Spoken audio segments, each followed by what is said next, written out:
తల మీద చెయ్యి వేసి బొట్టు పెట్టినా, తాళి బొట్టు మెడను కట్టి బొట్టు పెట్టినా, తల మీద చెయ్యి వేసి బొట్టు పెట్టినా, తాళి బొట్టు మెడను కట్టి బొట్టు పెట్టినా, సన్ని కళ్ళు తొక్కినా సప్త పదులు మెట్టినా, సన్ని కళ్ళు తొక్కినా సప్త పదులు మెట్టినా, మనసు మనసు కలపడమే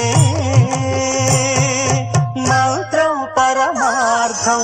శ్రీరస్తు శుభమస్తు, శ్రీరస్తు శుభమస్తు. శ్రీకారం చుట్టుకుంది పెళ్లి పుస్తకం,